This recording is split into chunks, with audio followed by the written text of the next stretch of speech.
I like to give disclaimer before I bring up the topic because we're talking about a sensitive.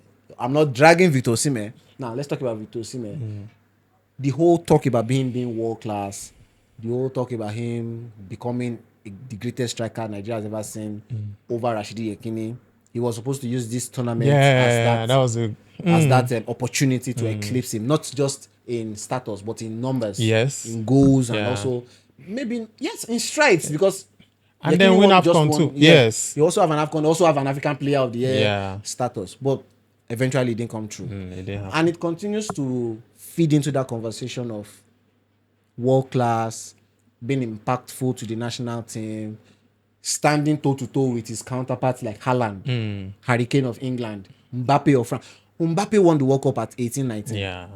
Took France to the final again in 2022. Scored the hat trick in the final. Let's not forget. He wasn't just there. He was there. If not for Kolomwani, France should have won 2022 World Cup. Give or take. We don't know what would have happened, but I mean, I was pained that they didn't win. Do you understand? Actually won it. Now you see what people have done. Yekini was the highest goal scorer in AFCON, highest goal scorer, World Cup qualification, scored the first goal for Nigeria in the World Cup, qualified Nigeria for the World Cup. I mean, his impact cannot be set aside. Apart from the number of goals. Apart from when the number it matters, of goals. yes. Now, for Victor Osimhen, who has been here since 2017, 35 goals in just a little bit over 50 games. Yes, I think Yekini had 57 games. You won't stand the test of time when you retire if there's nothing to show for it at the end of the day. You haven't headlined any AFCON event. Yeah. This is your second. So even if it surpasses the number of goals, it will still not be enough. Do you understand? Definitely you haven't headlined. I mean, a tournament, and people will say context. A tournament where Victor Osimhen strives, Ekong shouldn't be winning player of the tournament. Well, that's something. Again, think about it. I want to understand it's not Ekong even a striker. Be winning that was something. Tournament, because it shows that yes, the way Nigeria play, you are more of a defensive side. Yeah. But you were Victor Osimhen. And at the time, you were the star player in Napoli. Yes. Everybody was telling. In fact, when they crowned Kvaratskhelia, do you understand? So you should have rode on that momentum as an individual player to bring in your brilliance. Haaland cannot go into any competition and not headline it. Haaland single-handedly improved Norway's side in terms of their status in UEFA Nations League. His goals alone. His goals qualified them for the World Cup for the first time since 1998. His goals alone. Do you understand? Other people scored, but how many combined with Haaland? So that's impact. Yeah. That's impact. You talk about Lionel Messi. Let's forget goals. Let's forget status. Let's forget Lionel Messi gave Argentina the World Cup in 2022. Yeah. That's generational. Yes. That's centurial impact. That's you see it once in. That's in how Red those Moon. things. That's how those things. But work. what Victor Osimhen is doing, I mean, even Lautaro Martinez that hasn't come good for Argentina, we can say he's doing it for Argentina. What he's doing is not impeccable that we have not seen before. I am not, again, understand the context. I'm not dragging him. Yes. But this was what was supposed to help him stamp his authority as a World Cup player. 75 marks.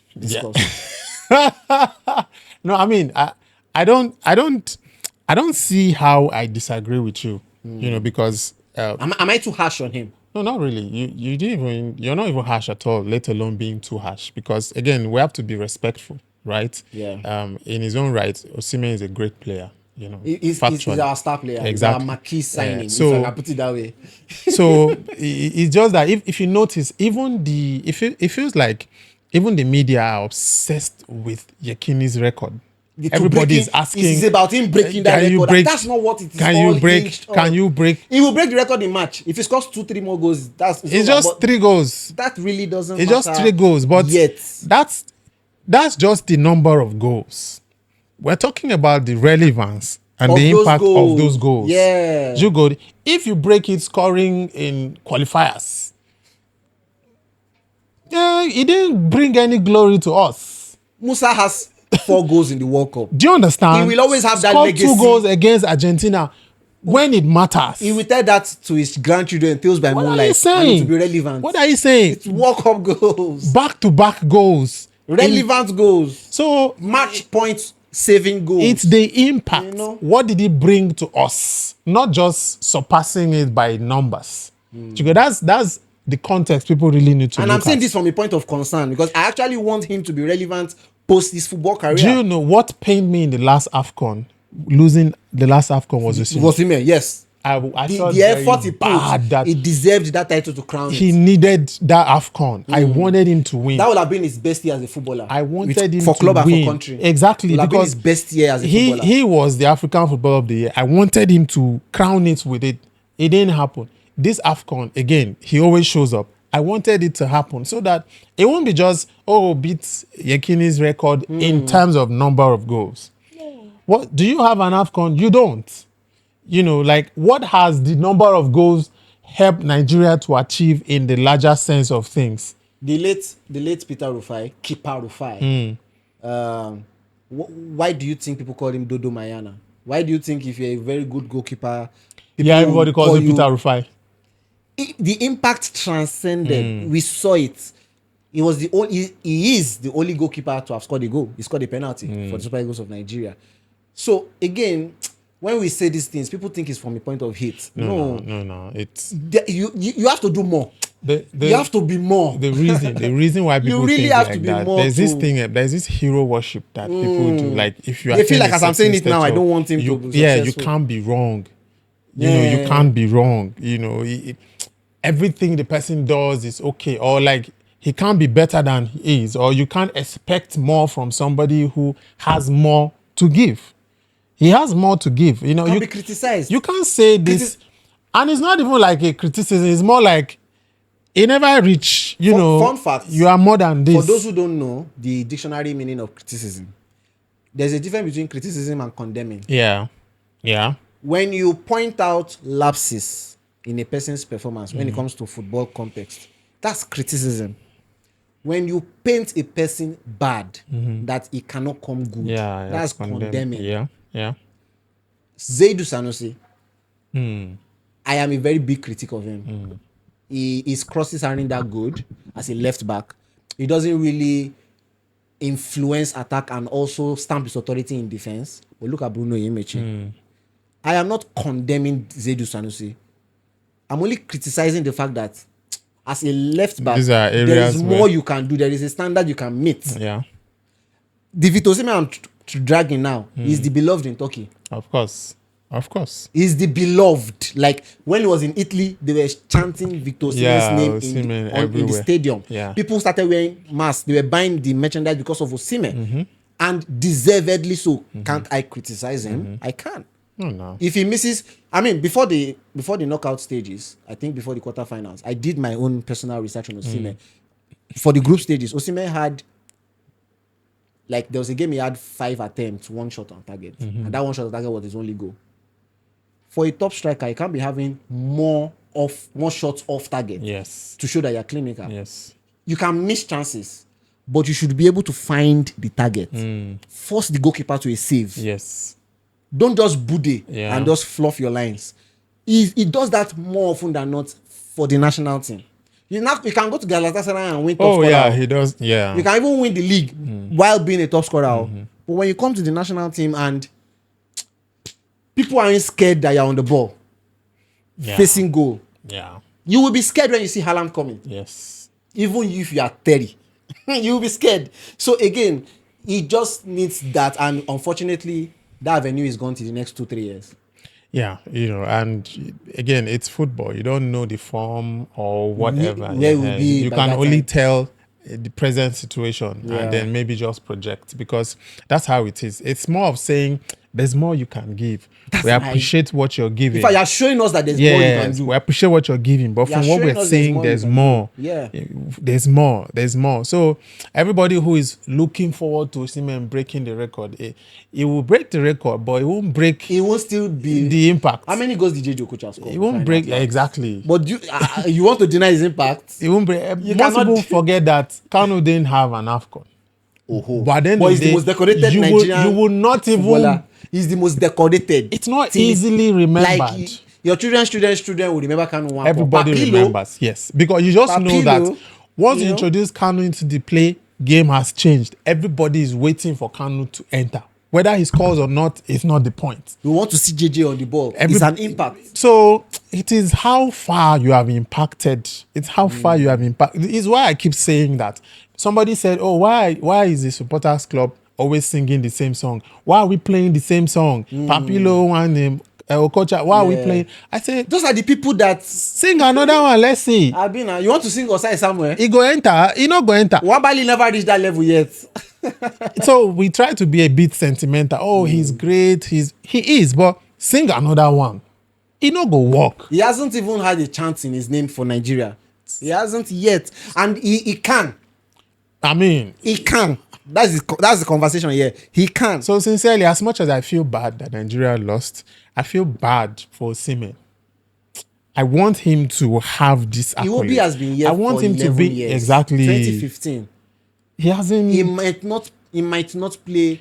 He played in the 2018 World Cup, but he might not have another opportunity to be on that limelight again. Cup. Yes, he might not play another World Cup. So it's sad.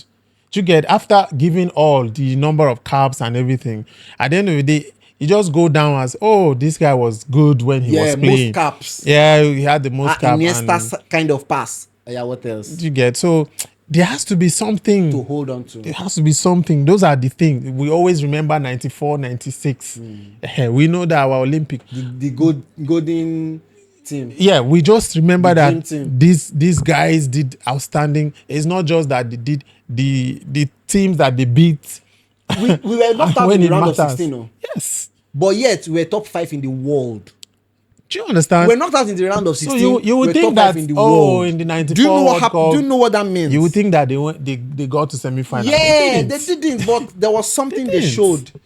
They didn't. People were even saying that if we had leveraged on that and we stopped from going to South Africa, we were the best team then. We definitely. We were the best team then. Definitely. It reflected in 2000 where the ball crossed the line, but Cameroon won the AFCON title. We'll continue to drag that till eternity. That was traumatic. So we should have even have more than 3 titles, but we still have 3 titles. Yes. And here we are again losing another opportunity.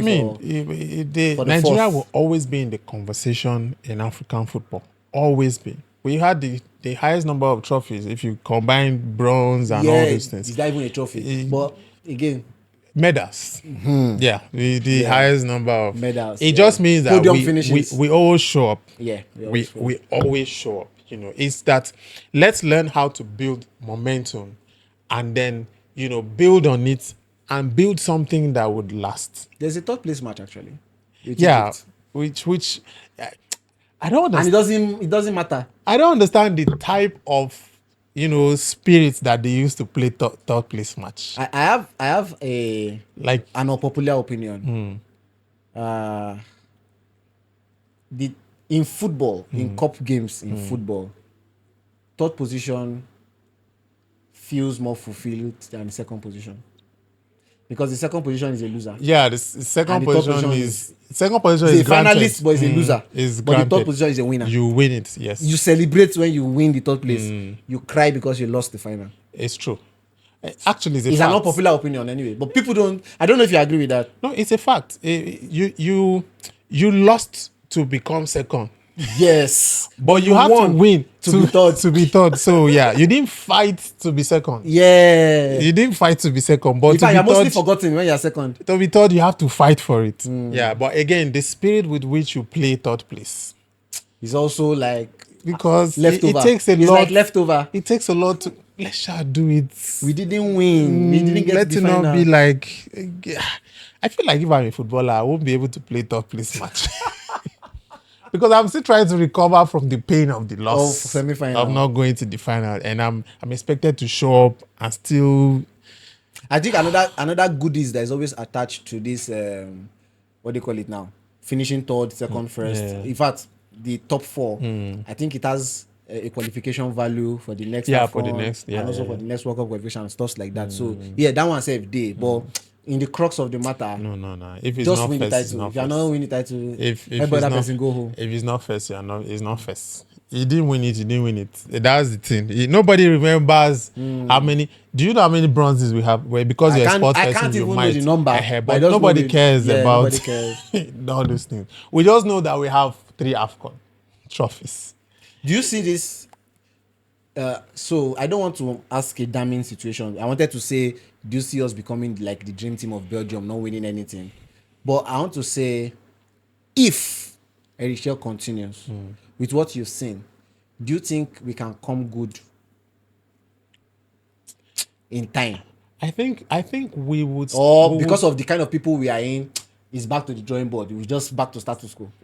I hope they let him continue, because I think that we'll have the potential to make a good showing If he the continues. next time around. Yes, but then again, there's the factors of the players. If it will be the same crux. Would it be the same people? Would it have, because they have to infuse other people, and those people have to now start learning the team afresh? So the thing is, again, not everybody in this squad are that old. First off, we had a player who was injured who didn't come at all, Benjamin Frederick. Very young defender. A prodigy of Moses Simon's academy. Bright Osai Samuel is young. Yes. Bruno Yemechi is young. Onyedika too. Calvin Bassey is still in his 20s. Relatively, no matter how you want to say it. It is people like Osimhen, Iwobi. Those are the things we're talking but about. People would grow. Onyedika would grow into the space of Ndidi. So that's why we need them. Do you understand? That's why we need Eric to infuse those people, to make them grow into relevance. Exactly. To grow them. I mean, if Nwabali is injured, who else do we have? If we don't create that venue for somebody else to also. So we needed. If you remember, when Okocha was retiring, there was this outrage. What are we going to do? Till now, nobody. You see Okocha and Mikel. I don't think. So we were lucky enough that Mikel was around. Do you understand? Think about it. Of control, but think about it. It wasn't Okocha, but he held his own. Imagine we didn't have a Mikel. Even when Mikel was leaving too, we now had the same sentiment of who go home midfield. He was always, and who go do this. It was even worse after Mikel left because. I mean, we had a Mikel after Okocha. Who did we have after? Creativity died when Mikel left. So creative midfield, it will be. It took him time to finally get there. Imagine how long it took him to get here. So we are talking 11 years on the job, and you are getting your profiles in 2026. Who do we have in his stead? And he didn't play in the match. We saw it was clear that Ndidi wasn't in the pitch. Yeah. Do you understand? It was clear that he wasn't in the pitch. So we will go to under 17 World Cups and perform remarkably well. All of those will just be forgotten. And then we'll eventually start looking for the next people in Super Eagles. What happened to the... And it is not like that under 17 can feed us. In fact, the 1994 that we're talking about, they started from a young age together, almost most of them. The Victor Osimhen of this world. Are you not seeing the sign? Yes. Started from under 17. Are you not seeing the sign? So if you would see that these boys made a good showing, can we not start from there and say, let's build them into the national team? But eventually we'll just pick 2 or 3, at most 3. Let's not even talk about the NPFL. Infusing from the home based. If you want to infuse players, and we continue to say, we don't use home based players. We're only using. Did you watch Chan? Which? Did you follow Chan in 2025? Which home base? Which home are we getting them from?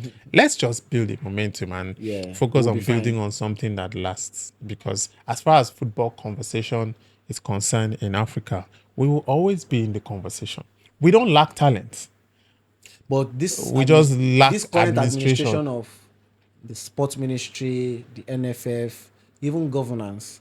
We've seen our darkest hours in football history. Yeah, well. We've seen we won the AFCON in 2013, so at least that former administration was relatively successful. Relatively. We got to the semi-final against Algeria where we lost to. We went to the World Cup in 2018. Where we faced Argentina before we could lose. Yes.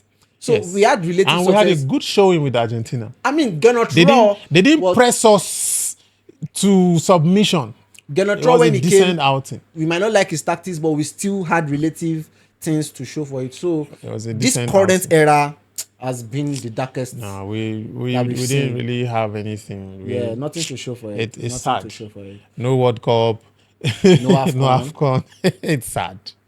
It's really sad. But then again, we will take it. It don't be.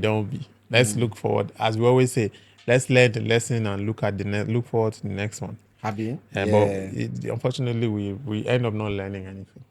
So no need to go back to the drawing board. We'll forget. No drawing. We drawing board. Day. Day. we'll just try another style. Yeah. If it doesn't work, we'll throw it away and try another one. We just keep doing try and error. It's sad. Well, we have to change from that. If you want to be a serious footballing nation, I mean, we are going into we didn't qualify for 2026 World Cup, but we are going to the 2026 World Cup. There are nations that would automatically make the list of favorites. Even if you want to extend it to 5 countries, Argentina, France, Spain, maybe Portugal and England will come into it. But we know. Germany used to show up. We can't even mention them anymore. Italy. They used to show up. Italy didn't even qualify. We talked about the Belgium golden. Yeah. Belgium had Hazard. Belgium had Lukaku. Belgium had Thibaut Courtois in goal. But nothing to show for it. England has all these names. Still nothing to show for it except finals. It's crazy. Finals and finals. So, and every season they say it's coming home. It never gets. Which home? It's going far away. So, it keeps going far, but we need something to achieve before we can say we are there yet. Let's do the Nigerian thing. It's well. God bless Nigeria. It's well.